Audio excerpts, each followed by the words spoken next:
Welcome to Natural Skincare School Formulation Desk. In this professional video, I will be showing you how to formulate a stable lotion. So I will be taking you step by step, okay? I will not be rushing you. As you all know, my style on this channel is to be as straightforward with you as possible. This thing that I'll be showing you is not what online school teach you. So just, get your pen and paper, get your heart ready. I want you to watch this video with focus and mind. A lot of skincare formulators do get this concept wrong, and once this concept is wrong, a lot of things will go wrong. So please prepare your mind with me that we're going to learn together, and what you take out from this video will go a long way to help your formulation career. This is not what's a lot of skincare school will teach you, because most of them are not detailed enough, they're not practical enough. But if you've been in this field for a while, you know that you learn, okay, by doing.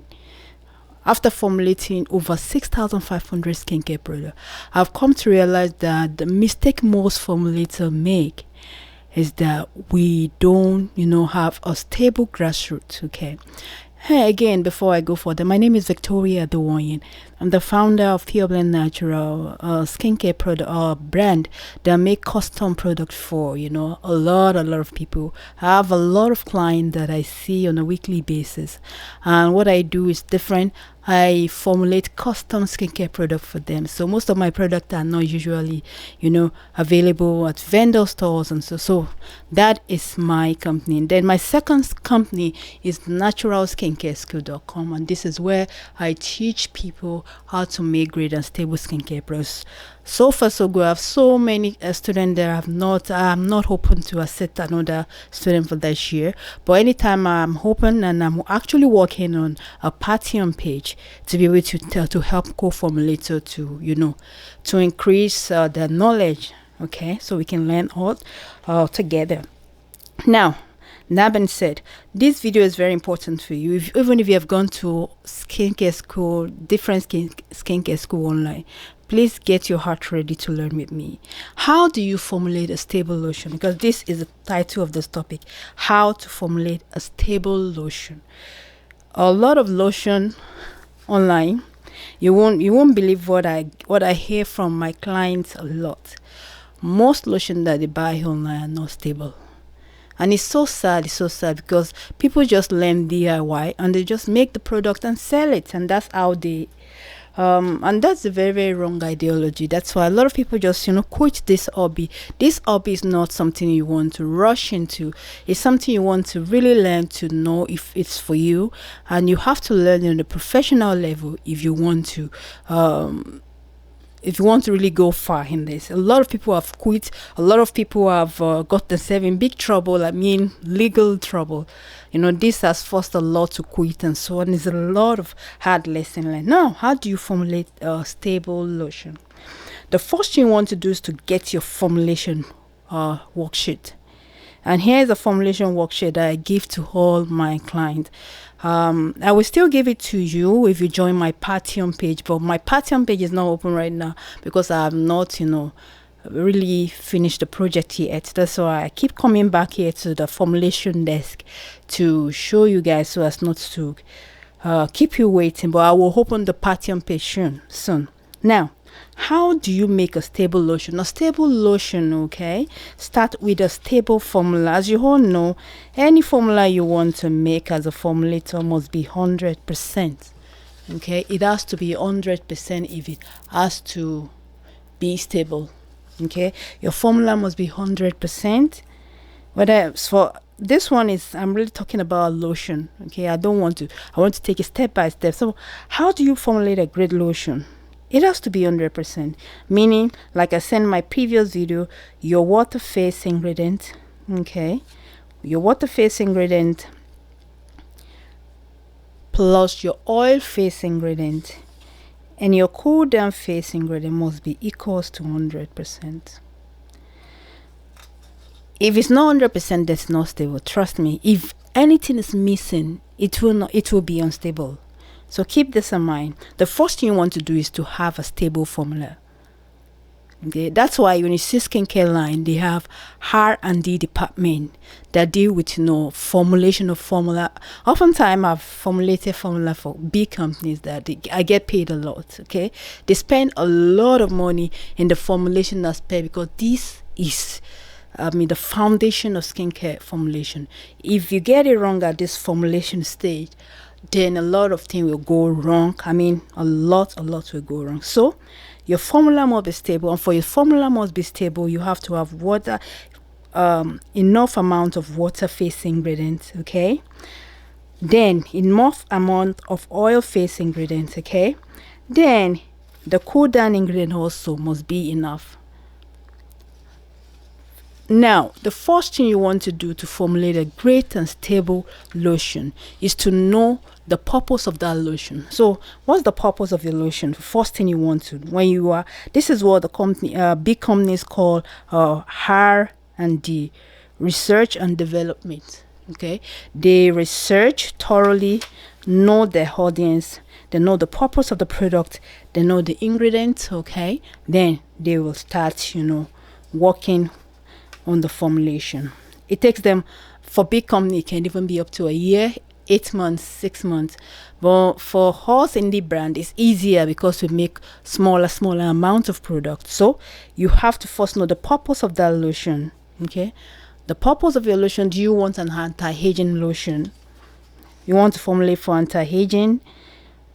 Do you want it to be for oily skin, sensitive skin? Okay, do you want it to be for dry skin, which is part of anti-aging? Okay, and so on and so forth, right? So you want to know the purpose. So once you know the purpose, then you want to tailor that. You want to look for ingredients that meet that purpose. Please don't close this video. If you want to be a great formulator, you need to know this very well. So the next you want to know is to know the ingredient that fits this purpose. So once you know the ingredient that fit this purpose, then you need to know the amount of ingredient to put. Okay, proper amount of ingredient to use. It's not just enough to know the ingredient to use. You need to know the proper amount of ingredients to use. Okay, once you know the proper amount of ingredients to use, then you need to know the sequence. Formulation sequence. I will explain to you a bit better. Formulation sequence is, for instance, if you're working with, let's say you're working with allantoin, for instance. Allantoin is a very stubborn synthetic product that takes forever to dissolve, and even some of my students have problem with recrystallization. Sorry about that. Okay, like after eating up your allantoin, it recrystallizes back and forms solids, and it can really mess up your formulation. So hey, it's because they don't know the sequence, they don't know the proper way to do it. That's why they have that issue. I will still address that in another post. So once you know the proper formulation sequence, right, then you go with the procedure. Very important, right? This 5 steps is very important. Purpose, ingredient, amounts to use, formulation sequence, procedure. So I will give you an example for us to be on the same page. So for instance, if you want to formulate an anti-aging skincare product, for instance, right, for sure you need distilled water. And if you want to add extra goodies to that, you can use little amount of distilled water. Okay, you can use little amount of distilled water. Then you can use water alternative like coconut water, okay, or aloe vera. So let's say you just making anti-aging lotion. All right, then you're going to work with distilled water. You want other goodness for a dry skin. It will need a lot of goodies. Then you add either coconut oil, aloe vera, or you can use hydrosols like neroli hydrosol, you can use lavender hydrosol, you can use rose hydrosol. They're also called rose water, lavender water, and so on and so forth. They're distillates, right? So you can use hydrosols. Okay, rose hydrosol is very, very important for dry skin. You really need lavender. Also is a goodie to use. So you use water alternative, and don't forget you add your humectant to it. Humectant like glycerin or sodium lactate. You will add, you will use your glycerin, use your sodium lactate. When you are done with that, you can even come with propanediol 1-3 to help strengthen your preservative. So you can go with propanediol. That is still okay. That is still in the water phase. Okay, we're still talking about the water phase.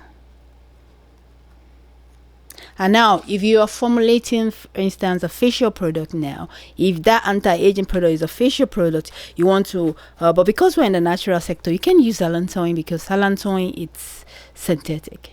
But if you have to use it because it helps to prevent skincare issue, okay, it really helps, especially for sensitive skin. So some skincare line will use xanthan at a very, very minimum amount of 0.5%. Or you have to, if you are in the natural skincare industry and you are using it, you have to, you cannot call it natural, or it may even depend, but you have to state that you use this synthetic skincare product at certain amounts, right? So we use that, you can use xanthan 0.5%. So depending on what you are making, if you want to include hyaluronic acid, depending on what you, but we are talking about lotion now, so I won't go too much. Then we come to that's the water phase. We come to the oil phase. Then you need to go and look for oils, because you're doing this for dry skin. You want to find a oil that stays longer on the skin, okay? Because we are formulating a lotion for dry skin, you need to find a oil with low absorption rate, like avocado oil, these oils that stay longer on the skin. You want coconut oil, for instance, and so on. I know right now you're thinking, oh, what about the comedogenic rating? Don't worry too much about it. That's what people that don't know much about skincare ingredients talk about, because when you're talking about comedogenic rating, which I will still address on this channel, it does depend on the amount you use. For instance, if you use a comedogenic oil of 2%, if it has 2% comedogenic rating, and you use it at maybe you use it at 3% in your formulation, you really have nothing to worry about, because 3% is minimal. But if you use it at like 10%, then that's where you have to worry about it. So don't worry too much about comedogenic rating of oils when you are formulating. It all depends on how you use it. So oil phase, you need to look for oils. So we are talking about anti-aging now. Oils that are slow absorbing oils that will stay longer on your customer's skin, because your customer has a dry skin, right? So you want to use oil that will stay a little bit on their body, so as to keep it conditioned. So after looking for the oil, then you want your emulsifier, okay? A very common emulsifier we use is polar wax, okay? Or if you have other emulsifier you put in your emulsifier. Also, like I said before, because we're talking about stable here, you want to remember we've left our water phase. We didn't include a very important ingredient that I always tell you about. This is xanthan gum. I know as a formulator you'll be like, xanthan gum is bad. No, you need to watch my other video on what to do if you're using xanthan gum. So I will recommend you use xanthan gum just use it at 0.2. In some of my formulation I've used it at 0.1. with no problem. So you can use it at 0.2% of your formulation. Use Xanthan Gum at 0.2, and make sure your Xanthan Gum is bought from a reliable, you know, supplier. A lot of suppliers that are not reliable are they give wrong information out to to their buyer. So make sure, for instance, you can go with a New Direction Aromatics, for instance, Windy Point soap. If you are in Canada like me, Windy Point soap, New Direction Aromatic, Vonager soap company or something. These are good company you can buy from. Also, if you're in the United States, you can go for Making Cosmetics, go for Lotion Crafter, and so on, for a lot, Harbury, and so. But I will still list that for you, so as to help you in your formulation journey. So we're going to use an emulsifier. Okay, then you will use, it all depends, you can use a fatty alcohol. Okay, I know you are still thinking, oh no, like cetyl alcohol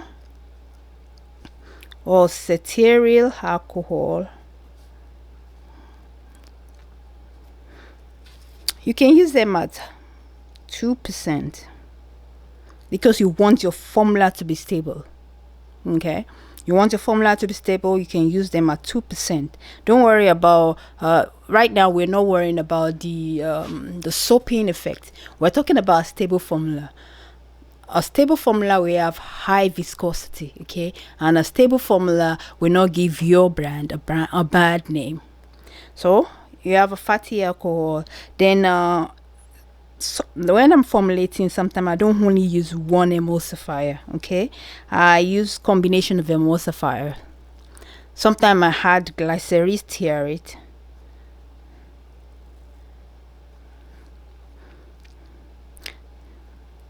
You know, it all depends on what I use. Sometimes I add cetyl alcohol, so I use if I have to use glycerin stearate also, I use it at 2%. Most of the time when I use polar wax, I use it at 5%. Then that is done. I'm done there. The next thing I want to talk about is my oil. If I'm formulating an anti-aging lotion now, I'll go for avocado oil. Okay, I might use that 10% because I'm dealing with an anti-aging lotion. I might go for sunflower seed oil. I might use that 5%, depending on what you are who you are formulating for. Remember, your client can have a dry and sensitive skin, so put all those in consideration. So you need to know your ingredients. You need to really know your ingredients. On my Patreon page, I will explain.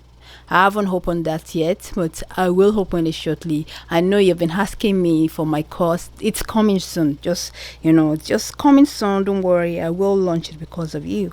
Now, sunflower seed oil, I'll use it at 5%. And if I don't want it to be too light. I don't want it also to be too heavy. I can add squalene. Okay, I can have squalene at 3%. Okay, you can see how it's all coming together. And again, if I look at it and said, okay, what else can I add to make this formula a goodie? I can add my squalene. I can add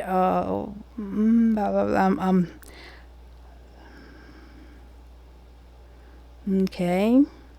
Sometimes when you have all this thing, you get carried away. Of course, I'm going to add my tocopherol here, mixed tocopherol. Okay, I will add it. Tocopherol acetate, I will add it here.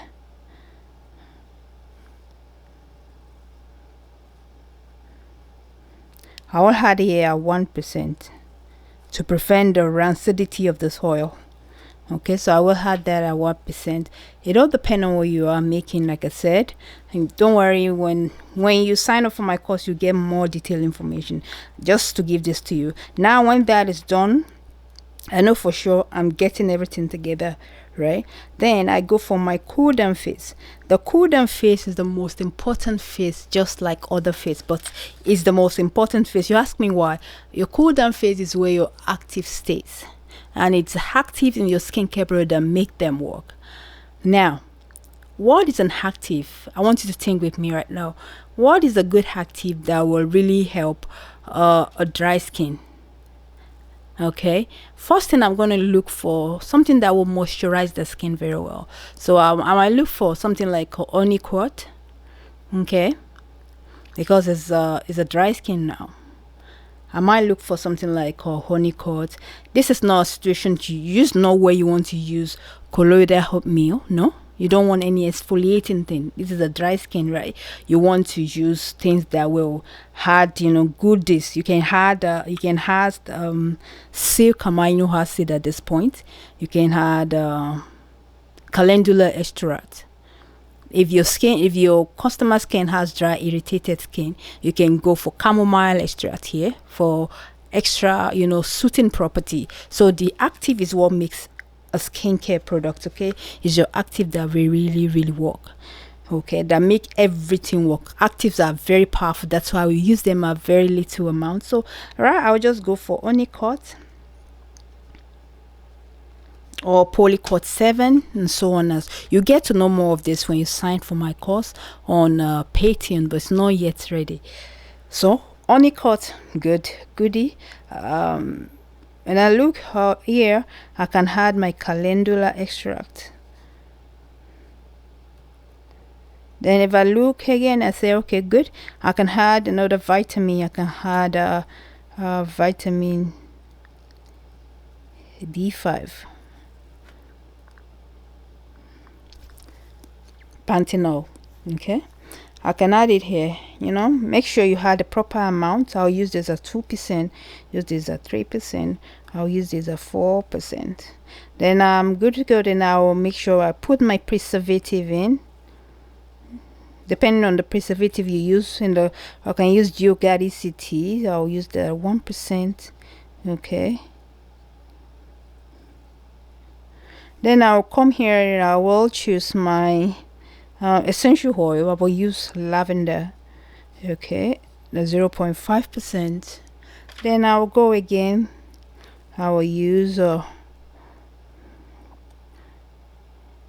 rose, very expensive essential oil. I'll use it at 0.5%, and that's it. And all I have to do is to make sure I adjust the final pH. You don't want the pH of an anti-aging lotion to be too low. Okay, you want it to be good. At least make sure your anti-aging lotion has a pH of 5.5, nothing less than that, because you are not formulating acidic an exfoliating you want something that will keep the skin fresh. Minimum pH of 5. So when you're adjusting your pH, make sure you adjust it 5.5. So that's about it. And trust me, if you do this, your lotion is going to be stable. Now, how do we address other issue that we have? When you sign up for my course or you continue on this channel, just make sure you click the subscribe button. I will be bringing all this to your attention on how to fix issue with your lotion. You can watch my previous video on how to fix soaping effect in lotion. That is also very, very helpful. So this is about it.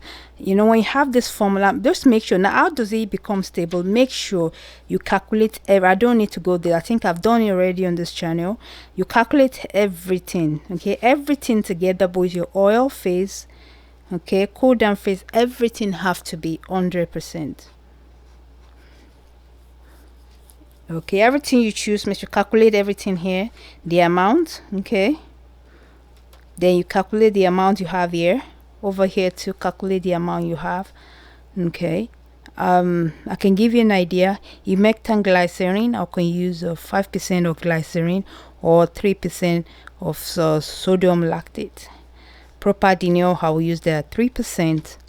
Okay, then I'll come here my hydrosol. Depending on how the hydrosol I use, I might choose my hydrosol to be 20%. If I choose my hydrosol, I have my aloe vera, I can choose that 10%. Then I remove everything that's left here, remove it from 100%, and that's exactly what I will have in the distilled water phase. And that is how you formulate a stable lotion. A lot of lotion are not stable because the formula is weak. Okay, formula is weak. A weak formula will produce a weak lotion. That's it. And you know, weak lotion oftentimes will separate on you, and when the lotion separates, that's a big issue, and that's the next video I will make.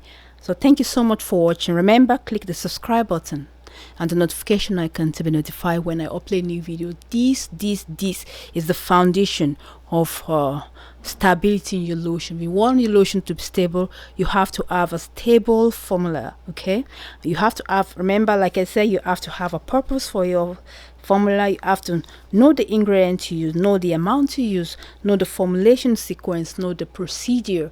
Once everything like this is in place, trust me, you will always make, you know, a stable lotion. I just want to let you know, you can really trust me when it comes to your training, because I formulate great and stable skin, and most of my students who formulate, it's just the way we do it. Just like I explained to you, if you follow my instruction on this channel and on my Patreon page that will be opening shortly, you will be formulating stable lotion. If there's one thing I have against Formula Botanica, is that Formula Botanica, you know, formulas are not stable. You know, my daughter actually went to Formula Botanica several years ago. That's how I got to know them. So anytime she practiced what they taught her in school, she eventually will end up with you know, a runny lotion, chunky lotion, and you know.